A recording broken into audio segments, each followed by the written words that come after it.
నాయకుడు కేసీఆర్ గారు ఏదైతే కవిత గారి మీద ఇవాళ వారు నిర్ణయం తీసుకున్నారో అందరం కూడా దాన్ని మనస్ఫూర్తిగా ఆహ్వానిస్తున్నాం, హర్షిస్తూ ఉన్నాం.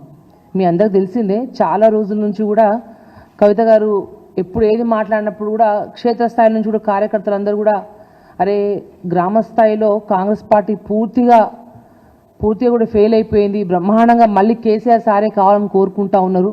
ఇటువంటి తరుణంలో కవితకు ఇట్లా మాట్లాడడం ఏంటి అని చెప్పి ఎంతోమంది కార్యకర్తలు ప్రశ్నిస్తూ ఉండే. కానీ ఇవాళ మీ అందరూ తెలుసు, కాళేశ్వరం అంటేనే ఇవాళ తెలంగాణ రాష్ట్రంలో ఉన్న ఎంతోమంది రైతులకు వరదాయిని. ఇవాళ పంటలు పండి భారతదేశంలోనే ప్యాడీ ఎక్కువ పండే విధంగా కాళేశ్వరం ద్వారా అన్ని ప్రాంతాలు వచ్చే విధంగా కేసీఆర్ గారు చేసిన గొప్ప కార్యక్రమం అది. ఈ కాళేశ్వరం విషయంలో కాంగ్రెస్ పార్టీ బురద చల్లే ప్రయత్నం చేస్తూ కేసీఆర్ని ఒక నిందితుడుగా పూర్తి స్థాయిగా వాళ్ళు ఏదైతే చేస్తూ ఉన్నారో ప్రతిసారి అసెంబ్లీలో వేస్తూనే ఉన్నారు. మీ అందరూ ఈసారి చూసే ఉంటారు. అసెంబ్లీలో అభిమన్యుడు లెక్క హరీష్ అన్న అంటే కాంగ్రెస్ పార్టీ వాళ్ళకి సబ్జెక్ట్ ఎలాగూ లేదు, కానీ వారు ఒక అభిమన్యుడు లెక్క కొట్లాడుతూ స్పష్టంగా కాళేశ్వరం గురించి చెప్తూ వివరిస్తున్నా కూడా వారికి కాంగ్రెస్ వాళ్ళకి ఎటువంటి బుర్రలు పనిచేయకుండా ఉంది. కానీ హరీష్ రావు గారు అంత బ్రహ్మాండంగా వారు మన బీఆర్ఎస్ పార్టీ తరఫున కాళేశ్వరం గురించి కొట్లాడుతూ ఉంటే కవితక్క నేను ఏదైతే వాళ్ళు ప్రెస్ మీట్ పెట్టి డైరెక్ట్గా హరీష్ రావు గారిని మరి సంతోష్ గారిని అన్న మాటలు నిజంగా చాలా బాధ వేస్తుంది.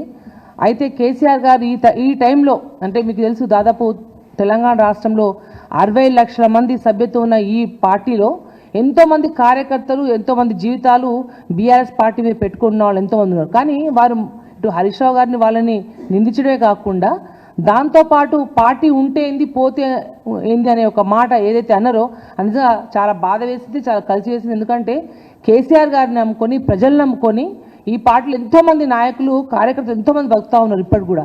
కానీ అవన్నీ ఏది లెక్క చేయకుండా మరి వారిని ఎవరు ప్రోద్బలం చేస్తూ ఉన్నారు, ఎవరు మాట్లాడిస్తున్నారు, వారి వెనుక ఎవరు కానీ ఈ విధంగా మాట్లాడిన విషయాన్ని సందర్భాన్ని కేసీఆర్ గారు దృష్టిలో పెట్టుకొని వారు ఒకటే ఎప్పుడు మీటింగ్లలో మాట్లాడినా కూడా కేసీఆర్ గారు ఒకటే చెప్పేది, కుటుంబ సభ్యులైనా ఎంతటి వారైనా తప్పు చేస్తే పార్టీకి వ్యతిరేకంగా ఉంటే ఉపేక్షించేది లేదని ఏదైతే కేసీఆర్ గారు అన్నారో సత్యవతకు అన్నట్టు పేగు బంధం కంటే కూడా పార్టీ బంధం, ప్రజాబంధం, కార్యకర్తలున్న బిడ్డల బంధం గొప్పది అని చెప్పి సాక్షాత్ ఇవాళ ఏదైతే వారు నిర్ణయం తీసుకున్నారో అదే సాక్ష్యంగా అంటే తెలంగాణ ఉద్యమం టైంలో ఆ రోజు తెలంగాణ కోసం పడంగా ఆయన ప్రాణాన్ని పెట్టిరు. ఇవాళ తన కుటుంబం సైతం తన పేగు బంధాన్ని సైతం కూడా లెక్క చేయకుండా పార్టీ సంక్షేమం కొరకు ప్రజల కొరకు కేసీఆర్ గారు ఇవాళ మా గొప్ప మహానుభావుడు నాయకుడు ఇవాళ కేసీఆర్ గారు నిల్చొని ఏదైతే కవిత గారి మీద తీసుకున్న నిర్ణయాన్ని మనస్ఫూర్తిగా ఆహ్వానిస్తా ఉన్నాం.